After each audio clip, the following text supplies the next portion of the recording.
সৰু চাউদাল ছাত্ৰ সন্থাই গোলাঘাট জিলা সমিতিৰ উদ্যোগত আমি সৰু পথাৰৰ মাছ মজিয়াৰ এটা বৃহৎ সমদল আমি উলিয়াইছোঁ যে আমাৰ মুখ্য দাবী এটাই অসমত বসবাস কৰা চাওতাল জনগোষ্ঠীখিনিক শীঘ্ৰে জনজাগৰণৰ মৰ্যাদা প্ৰদান কৰিব লাগে। আমি দেখিবলৈ পাইছোঁ অসম চৰকাৰে বাৰম্বাৰ অসমত বসবাস কৰা চাওতাল জনগোষ্ঠীখিনিক বাৰম্বাৰ তেখেতসকলে আমাক প্ৰদান কৰি আহিছে। গতিকে অসম চৰকাৰক আমি স্পষ্টকৈ আমি দাবী জনাইছোঁ। অসম সৰু চাওতাল ছাত্ৰ সন্থাৰ আমাৰ স্পষ্ট কথা যে অসমত বসবাস কৰা চাওতাল জনগোষ্ঠীখিনিক শীঘ্ৰেই জনজাতিকৰণৰ মৰ্যাদা প্ৰদান কৰিব লাগে। অন্যথা কিন্তু সৰু চাওতাল ছাত্ৰ সন্থাই অনাগত 26ৰ ইলেকশ্যন আহি আছে। আপোনালোকে ইলেকশ্যনৰ আগমুহূৰ্তত যেনেধৰণে আমাক লালিপপ দি আছে, কিন্তু আমিও কিন্তু চাওতাল জনগোষ্ঠীয়ে কিন্তু 26ত আমি এতিয়া সজাগ হৈছোঁ।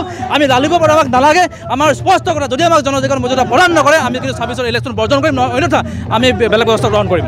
আজি সৰু চাওতাল ছাত্ৰ সন্থা গোলাঘাট জিলা সমিতি সমগ্ৰ অসমৰ লগতে সংহতি ৰাখি আমি আমাৰ যিখিনি ন্যায্যপ্ৰাপ্ত দাবী, আমাৰ STৰ দাবী আছে, আমাৰ ইনাৰলেণ্ড পাৰ্মিট দাবী আছে, আমাৰ যিখিনি আমাক যিহেতু অসম চৰকাৰে অসমত আজিও আমাক সকলোৱে চাহ জনজাতি বুলি আমাক নামাকৰণ কৰিছে। আমাক এই চাহ জনজাতি নামাকৰণটো আমাক নালাগে। আমি যিহেতু আমাৰ সুকীয়া জনগোষ্ঠী, আমি চাওতাল জনগোষ্ঠী হয়, আমাৰ অতি শীঘ্ৰে আমাক চাওতাল নামেৰে নামাকৰণ কৰিবলৈ আমি অসম চৰকাৰক অনুৰোধ জনাইছোঁ যাতে আৰু আমাৰ STৰ যিটো দাবী আছে আমাক ST দাবীটো দিব লাগে। আৰু